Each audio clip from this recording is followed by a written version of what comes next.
Hello there, मैं हूं आपका होस्ट दर्शन। और आज हम लंदन की नाइटमेयर जो 1888 में हुए कैनोनिकल फाइव के बारे में बात करने वाले हैं। जी हाँ, कैनोनिकल फाइव जो वाइट चैपल मर्डर्स में एक हिस्सा है। बट वाइट चैपल मर्डर्स आखिरकार क्यों कहा जाता है? लंदन 1888 तक मामूली जैसी कत्ल होती थी, ऐसा हुआ करता था।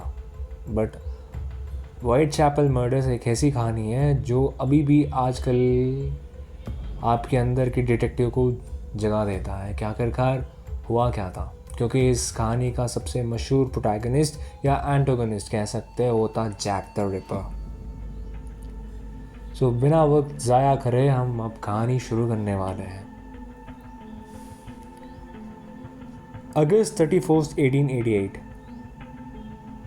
अगस्त 31, 1888 में पुलिस को एक ऐसी बॉडी डिस्कवर होती है जिसका नाम थी मेरी एन निकोलस। एक ऐसी औरत जो लंदन की स्ट्रीट्स में सेक्स वर्कर के काम किया करती थी, जिसकी बॉडी को 3 हिस्से में काटा गया था। सिर्फ काटा नहीं, रिप किया गया था, यानी कि अपने जिस्म से अलग, अपने जिस्म को 3 प्रकार की जैसी अलग अलग काटा गई थी। एक सर गर्दन से अलग किया गया था और उनकी बेली और उनकी जो बाकी का पैर का हिस्सा भी अलग किया गया था। और ये बात सबको हैरान करने वाली थी, क्योंकि कत्ल तो पहले वैसे भी होने वाली थी, मगर इस तरह की कत्ल सबको हैरान कर दिया था, पूरे लंदन को चौंका दिया था। और ये कहानी जब से शुरू हुई 31 1888, तो उनको समझ में था कि जो भी मर्डर्स को कर रहा है 2 हो सकता है, क्योंकि कहानी की इस मतलब जिसमें से इस हिस्से में जहाँ पे ज़्यादा खून बह रहा है उसको देख के काटा गया कि इन पार्ट को डिसलोकेट करने से ही ज़्यादा खून बहाता है। एक ये बुचर हो सकता है, मतलब कसाई, नहीं तो एक डॉक्टर हो सकता है। तो उन पुलिस की प्रिडिक्शन ये थी कि ये जो कातिल है ये एक बुचर हो सकता है, नहीं तो डॉक्टर हो सकता है। मगर उनको किसी सस्पेक्ट के बारे में नहीं पता था, क्योंकि कत्ल हुई थी अगस्त 30, 1888 को, मगर बॉडी मिली 31 अगस्त, जब ये बॉडी ऑलरेडी म्यूटिलेट हो रही थी। क्योंकि जितने पुलिस लोगों ने उनको देखा है वो बहुत चौंक गए थे कि ऐसा क्रूएलिटी कौन जता सकता है। सो वैसे भी उनका सेकेंड मर्डर भी हो गया। कब कि पुलिस को इन सारे सबूतों को इकट्ठा करना, एक केस स्टडी करना करते करते करते उनको अगस्त से लेके सितंबर 7 तक एक भी बॉडी नहीं मिलती है, ना ही इसका कोई सुराग। बस इतनी बात मालूम होती है कि जो कातिल है वो एक डॉक्टर हो सकता है, नहीं तो बुचर हो सकता है। तो सितंबर 8 इस कहानी को एक ऐसा टर्निंग पॉइंट मिली। एनी चैपमैन, एक और सेक्स वर्कर की मौत होती है सितंबर 8, 1888। तब पुलिस को इतनी सर दर्द होने लगी थी कि एक ही पैटर्न, 2 कत्ल और कातिल का अभी तक कोई नाम निशान नहीं है। तो उसी वक्त पे एक डॉक्टर, एक स्टूडेंट जो न्यूयॉर्क से इंग्लैंड आया था, लंदन आया था अपनी पढ़ाई के लिए, उसकी लैबोरेटरीज़ में फीमेल यूटेरस फाइंड आउट होती है और उनका नाम थी डॉक्टर टम्बलटी। वो बस पढ़ाई के वास्ते आए थे। बट उसका टाइमलाइन भी 1888 लेके 1891, जहाँ पे वाइट चैपल मर्डर्स हुए थे। तो डॉक्टर टम्बलटी तो पकड़े गए। उन्होंने पूछा गया कि ये सारे यूटेरस यहाँ पे क्या कर रहे हैं। वो खास करके ये वाइट चैपल मर्डर्स की सिर्फ जैक द रिपर की कहानी अलग थी, मगर ये जो यूटेरस की कहानी है ये मोर देन 2 फीमेल्स के थे, मतलब 2 औरत से ज़्यादा थे यूटेरस के कलेक्शन। उन्हें पूछा गया और टम्बलटी ने कहा कि इनसे मेरा कोई वास्ता नहीं है। अगर तुम लोगों को लगता है कि इन यूटेरस से मेरा कोई वास्ता है तो बिल्कुल नहीं पता, कि मुझे नहीं पता कि यहाँ पे किसने रखा है। बहुत सारे लोग आते रहते हैं लैबोरेटरीज़ में, मुझे क्या पता। वो कह रहा था कि इन कत्लों के और मुझसे कोई वास्ता नहीं है। मगर सारे पेपर्स में, सारे पुलिस वालों में ये फैला गया कि जो भी रिपर जो 2 कत्ल कर चुका है वो डॉक्टर टम्बलटी ही है। तो सितंबर 8 या सितंबर 28 के बीच में डॉक्टर टम्बलटी की अरेस्ट होती है, उनको लॉकअप में रखा गया जाता है। और सितंबर 24 या 25 पे बोला जा सकता है, क्योंकि 26 में पुलिस वालों को एक ऐसा लेटर पोस्ट में आती है जिसका पूरा का पूरा रेडिंग में लिखा हुआ होता है। वो लेटर अब हम आपके सामने पढ़ेंगे। 25 September 1888. Dear boss, I keep on hearing the police have caught me, but they won't fix me just yet. I have logged when they look so clever and talk about being on right track.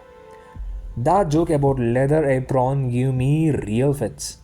I am down on horse and I shan't quite ripping them till I do get buckled.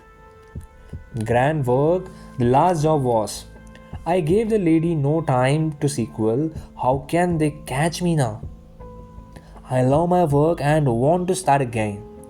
You will soon hear of me with my funny little games. I saved some of the proper red stuff in a ginger beer bottle over the last job to write with, but it went thick like glue and I can't use it. Reading is fit is enough, I hope. Haha. The job I do, I shall clip the ladies' ears off and send to the police officers just for jolly. Wouldn't keep this letter back till I do a bit more work there. Give it out straight. My knife is so nice and sharp. I want to get to work right away if I get a chance. Good luck. Yours truly, Jack the Ripper. Don't mind me give the trade name. ये letter police वालों को मिला था और इस letter ख़त्म होते ही vertically एक और पैसेज थी जो काफ़ी लाइट में दिख रहा था, रेडिंग में ही था। Wasn't good enough to post this before I got all the reading off my hands. Curse it. Not yet. They say I'm a doctor now. इस लेटर में जैक द रिपर ये कहना चाहता था कि पुलिस वालों को लगता है और ये अफवाह फैला रहे हैं कि उन्होंने मुझे पकड़ लिया है, जो कातिल है उसको पकड़ लिया है। और मुझे सारे तमाशा सुन के बहुत हंसी आ रही है।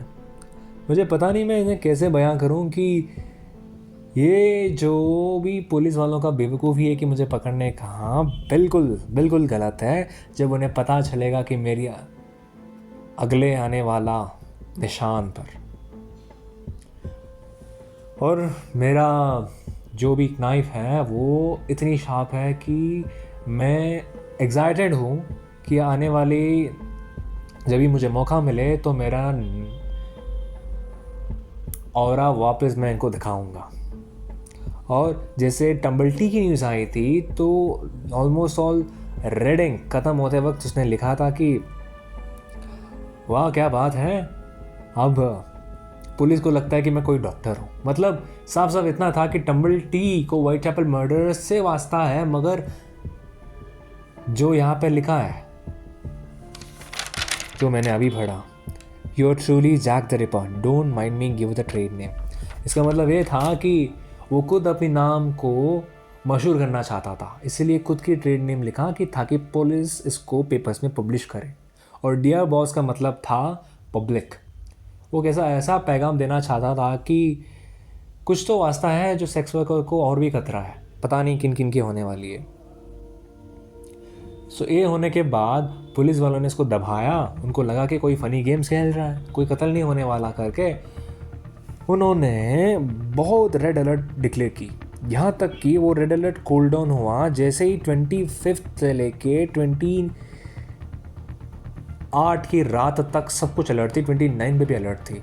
बट 30 सितंबर उसका पैगाम सच हुआ। मतलब 25 सितंबर 1888 को इसने लेटर लिखा था, 27 सितंबर को पुलिस वालों को लेटर मिली जब पुलिस वालों ने कोई एक्शंस नहीं ली तो 30 सितंबर को 2 लाशें मिली। वो 2 लाश थी एलिजाबेथ स्ट्राइड और कैथरीन एडोवर की। 2 कत्ल एक दिन। जब पुलिस वालों को मजबूरन कि लेटर पब्लिश होने के बाद 3 दिन भी उसका बात हमने सीरियसली ले लिया करके जैक द रिपर अपने निशान छोड़ चुका था। तभी पुलिस वालों को सीरियस हो गया कि इस मामले कि ये इतनी आसान है जितना हम समझ रहे हैं, और कातिल का शक्ल अभी तक बयान नहीं हुआ, जब ऑलरेडी उसने 4 कत्ल कर चुके हैं और एक ही पैटर्न थी। बट एक और बात थी इन कत्लों के बीच में। एलिजाबेथ स्ट्राइड की जब मौत हुई, जब उसकी बॉडी को 3 हिस्से में बहुत अच्छे से काटा गया था, बट जब बात आई कैथरीन एडोवर, जो एलिजाबेथ की बॉडी से 500 माइल्स के डिस्टेंस में इस बॉडी को स्पॉट किया गया, इसकी बॉडी के सिर्फ सर ही अलग हुई थी इस बॉडी से। और पुलिस वालों को लगा कि ऐसा कैसे हो सकता है, मतलब गर्दन को काटने वाला पैटर्न एक ही है, बट घाव बेली पर भी है, मतलब उसकी कमर पे भी, जहाँ पे 3 हिस्सों में काटा जा सकता था बॉडी को।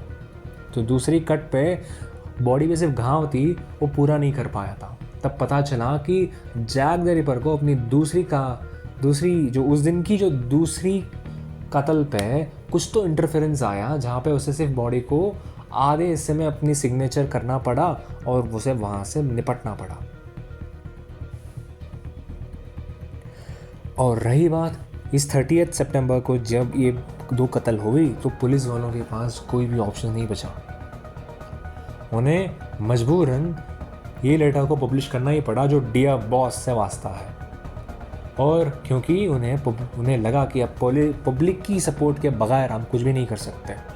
इस लेटर को देख के, इस नाम को देख के और इस सारे न्यूज़ को देख के कोई तो होगा जो डरे हुए अंधेरे में बैठा होगा कि अगर मैंने इसका नाम लिया तो फिर अगली कत्ल मेरी हो सकती है। तो इसलिए न्यूज़पेपर में द डियर बॉस की लेटर छापा गया। ये बात है, पब्लिक की इंटरेस्ट कितनी ली उतनी इस केस को और बिगाड़।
इतनी होने के बाद पुलिस को इतनी बात की तो क्लियरेंस मिल गई कि जो भी कत्ले हुए अभी तक उससे डॉक्टर टम्बल्टी के कुछ तो वास्ता है, क्योंकि डियर बॉस के जो लेटर है वो डॉक्टर टम्बल्टी के पकड़े हुए पर जैक द रिपर ने लीक किया था। हो सकता है कि डॉक्टर टम्बल्टी जैक द रिपर के बीच में, और एक और जो इसको दे रहा है हाइलाइट्स जी इन्हीं लोगों का कत्ल होना है करके, उन दोनों के बीच का मीडिएटर हो सकता है, क्योंकि जब डॉक्टर टम्बल्टी के हाथों से एक भी कत्ल नहीं हुआ था, मगर लोगों को लगता था कि डॉक्टर टम्बल्टी ही विक्टिम है, क्योंकि जब भी वो बाहर आते थे उसी वक्त पे कि ये जो सारे कत्ल हुआ करते थे। ठीक है, अगर मान भी लिया कि Jack the ripper doctor Tumblety ही है, तो फिर उसी पैटर्न में खाटा हुआ आखिरी बॉडी थी मेरी जेन केली, और उसके बाद जैक द रिपर की नाम और निशान कहीं पे भी नहीं मिला। मगर इसका मतलब ये नहीं कि व्हाइट चैपल मर्डर्स रुकते गए, सिर्फ इस पैटर्न के जो जैक द रिपर काटता था वो मर्डर्स रुकते गए। और व्हाइट चैपल मर्डर्स क्या होती है? लंदन की सारे सेक्स वर्कर को हाईलाइट करते हुए उनकी बॉडी अलग अलग मर्डर स्पॉट्स में मिला करते थे। इतनी सारे मर्डर्स हो गए कि व्हाइट चैपल मर्डर्स में कि इसकी टाइमलाइन पीरियड थी। फर्स्ट मर्डर जो जैक द रिपर ने इनिशिएट किया था अगस्त 31, 1888 पे, और आखिरी मर्डर व्हाइट चैपल मर्डरर्स की ये जैक द रिपर ने नहीं किया था, मगर व्हाइट चैपल मर्डरर्स की आखिरी मर्डर है 1891 पे हुआ था। और ये टाइमलाइन के बीच में जहाँ पे 1888 पे डॉक्टर टम्बल्टी न्यूयॉर्क से लंदन आए थे, और 1891 जहाँ पे टम्बल्टी ये सारे इल्ज़ाम मुझसे कबूल नहीं हो सकता है, मैं वापस न्यूयॉर्क जा रहा हूँ, उस वक्त पे ये सारे कत्ल रुक गए। मगर पुलिस के पास अभी कोई सॉलिड एविडेंस नहीं थी कि डॉक्टर टम्बल्टी ही जैक द रिपर है, या फिर जो भी व्हाइट चैपल मर्डर कर रहा है वो वही है, क्योंकि जैक द रिपर ने एक हिस्से जहाँ पे उनकी सेकेंड मर्डर हुआ था तब डॉक्टर टम्बल्टी पुलिस की कस्टडी में थे। इसी वास्ते doctor Tumblety the Jack the Ripper नहीं है करके पुलिस को बोलना ही पड़ा। मगर व्हाइट चैपल मर्डरर से जो यूटेरस डॉक्टर टम्बल्टी की लैबोरेटरी से मिला उनसे कनेक्शन है करके पुलिस को अभी भी पता थी। जैसे वो न्यूयॉर्क के लिए निकले सारे व्हाइट चैपल मर्डर्स ख़त्म हो गए। लंदन तब तक 1888 से लेके 1891 तक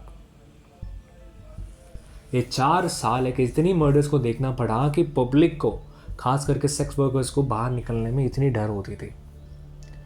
और ख़ास करके ये व्हाइट चैपल मर्डर्स में सबसे मशहूर ये जो 5 मर्डर्स थे जो जैक द रिपर ने किया, क्योंकि व्हाइट चैपल मर्डर्स के बाकी मर्डर्स जहाँ पे उनकी बॉडी मिलती थी इतनी म्यूटिलेट होके इतने हिस्से में नहीं मिलती थी।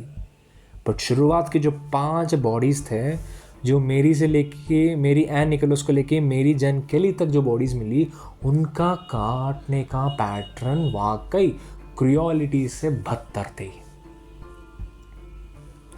इसीलिए कि उस कातिल को अभी तक देखा गया कि 1888 से 1891 एक केस स्टडी बहुत देर तक जारी रखी कि हो सकता है अभी तक होने के बाद भी कि 1891 होने के बाद एक डॉक्टर टम्बल्टी जैसा एक और डॉक्टर था जिसका लेजर में नाम नहीं थी, बस इतना मालूम था उनकी प्रोफेशनली डॉक्टर थे और लेजर में जिसी एक फॉर्म में लेके उन लेजर में उन नाम को काट लिया गया था। ये फाइंड आउट करना मुश्किल था कि वो डॉक्टर का नाम क्या थी, मगर उसने चेक इन की थी, चेकआउट नहीं की थी 1891 पे, और वो होटल मैनेजर ने पुलिस को इन्फॉर्म किया। एंड पुलिस जब तलाशी ली उसमें कुछ मेडिकल इक्विपमेंट्स एंड प्लस एक नाइफ थी जहाँ पे बॉडी को रेप किया जा सकता था। और उनका सस्पिशियस था कि जो भी कातिल है वो डॉक्टर ही है, वो जैक द रिपर था। बट एक मौका जो उनके पास थी जो जैक द रिपर को पकड़ा जा सकता था वो खो चुके थे। तब बहुत सारे डिटेक्टिव ने इस केस स्टडी को और एनालाइज करने के बाद पता चला कि ये पुलिस ने चांस मिस नहीं की, वो बस पैगाम था कि जैक द रिपर ये बोलना चाहता था कि अभी व्हाइट चैपल मर्डर्स की एरा ख़त्म होने वाली है और इस जो भी एक नाइफ थी उसका ज़रूरत नहीं पड़ने वाली थी। अगर जैक द रिपर को ये पैगाम 4 साल बाद ही देनी थी तो फिर कैनोनिकल 5 जो ये 5 लोगों का मर्डर था तभी दे सकता था। तब एक और प्रिजम्पशन एक डिटेक्टिव करते हैं कि ये सारे कल्ट कर रहे हैं, मतलब जैक द रिपर उस कल्ट का हिस्सा हो सकता है कि एक साइकोपैथ का एक बड़ा सा कल्ट हो सकता है कि वो अपनी तरह से ये कत्ल कर रहे होंगे और जैक द रिपर इनका लीडर हो सकता है। और इन सबका एक ही थी कि सारे सेक्स वर्कर को टारगेट करते थे।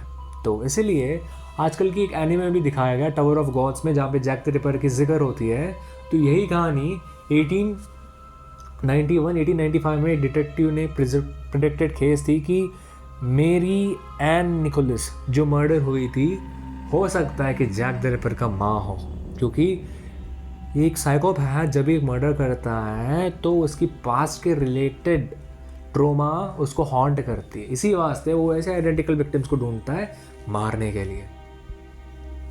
तो उनकी अजम्पशन था कि हो सकता है कि जैक द रिपर का माँ भी एक सेक्स वर्कर हो, एक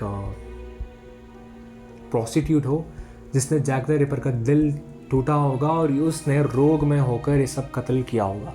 और दूसरे डिटेक्टिव कहता है सारे कल्ट है जो Whitechapel murders Jack the Ripper ने शुरू किया, और अंत में बहुत अभी तक वाइट चैपल मर्डर्स में कुछ लोगों को सस्पेक्ट किया गया था पर किसी के ऊपर कोई सॉलिड एविडेंस नहीं मिला। बस अभी तक यही थी कि डॉक्टर टम्बल्टी ही जैक द रिपर है, मगर वो भी प्रूव होने के लिए कोई भी सॉलिड एविडेंस नहीं मिला, क्योंकि जो भी बॉडी से तलाश हुआ करती थी कुछ तो पार्ट्स मिसिंग थे। जैसे जैक द रिपर ने कहा कि मैं अगली कत्ल पे पुलिस वालों को जो विक्टिम्स मैंने काटूंगा उनकी कान भेजूंगा, बट वो नहीं भेजा जा सकता क्योंकि उसकी फोर्थ मर्डर पे उसे इंटरफेरेंस मिली थी। और रही बात वो पार्ट्स भेजने की बात थी, तो डॉक्टर टम्बल्टी की लैबोरेटरीज में फीमेल यूटेरस स्पॉट हुए थे। सो यही बातों को एक एंडिंग दिया कि डॉक्टर टम्बल्टी हो सकते हैं जैक द रिपर हो, मगर अभी तक जैक द रिपर का कोई भी बयान नहीं हुआ।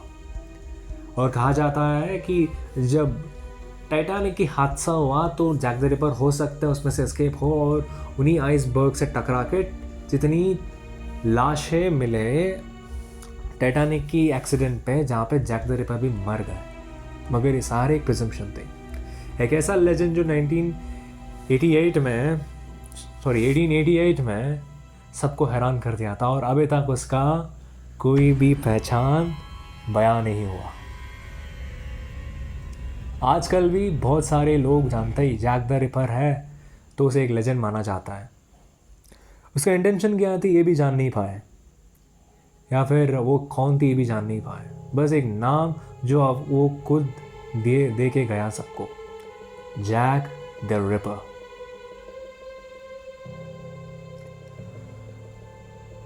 तो मिलते हैं अगली वीडियो में।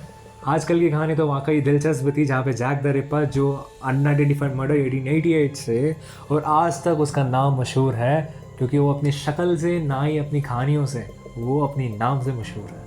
सो एक ऐसा शख्स जो ऐसा अंधकार में नहीं था, जो इन सबसे भी और पुराना पहेली बन चुका है और दुनिया के सबसे बेहतरीन नाइट, उसकी कहानी हम अगले वीडियो पे लेके आने वाले हैं, जिसका नाम है विलियम्स, और उनका पूरा नाम भी बयां किया जाएगा हमारी आने वाली नया वीडियो पे। अब आप कमेंट करके बताइए कि जैक द रिपर की ये रिसर्चड कहानी आपको कैसे लगी, क्योंकि एक ऐसा शख्स है जो अपनी पहचान शक्ल से नहीं, ना ही कोई इंटेंशन से, ये बस अपनी नाम छोड़ के गया और अभी तक इसका सच्चे आइडेंटिटी किसी को बयान नहीं कर पाए। मशहूर डिटेक्टिव्स लंदन में स्टेप इन किए और खुद रात में घूमते थे अपनी जान को दांव पे लगा के, फिर भी जैक द रिपर को पकड़ नहीं पाए। सो इसीलिए इसे लंदन का 1888 की लेजेंड माना जाता है, जैक द रिपर, जिसके बारे में लंदन में आप जिसी के साथ भी जाके बातें करोगे वो कहता है कि is the legend, the terrifying legend, जिसके सुनते ही रूह कांपती है अभी भी। जो 2025 आज के ज़माने में भी 1888 में जो हादसा हुआ, जो इस कत्ल है, जो अपने सिर्फ नाम से मशहूर है, सिर्फ इस नाम से पूरा लंदन अभी भी कांपती है। पता नहीं इसका एंडिंग कैसे थी, मगर इतना तो है कि जैक द रिपर के जैसा ना कोई साइकोपैथ कभी आगे आ सकता है, ना पहले कोई था। सो मिलते हैं अगली वीडियो में, और कमेंट सेक्शन में मुझे ये बताना भूलना मत कि जैक द रिपर की कहानी आपको कैसे लगी। और रही बात थोड़ा सा स्पॉइलर छोड़ते हैं, अगली कहानी आने वाली दुनिया की सबसे मशहूर नाइट जो यहाँ से 800 से 9 साल पुराने ज़माने में जिया करता था, वो भी लंदन, वो भी इंग्लिश की एक नाइट हुआ करता था, उनके नाम थे विलियम्स। और विलियम्स की कहानी बहुत जल्द आएगी, तब तक आप मेरी बाकी कहानी सुनते रहिएगा और मिलते हैं अगली वीडियो पे बहुत जल्द। तब तक अपनी ख्याल रखिए। सी यू। soon.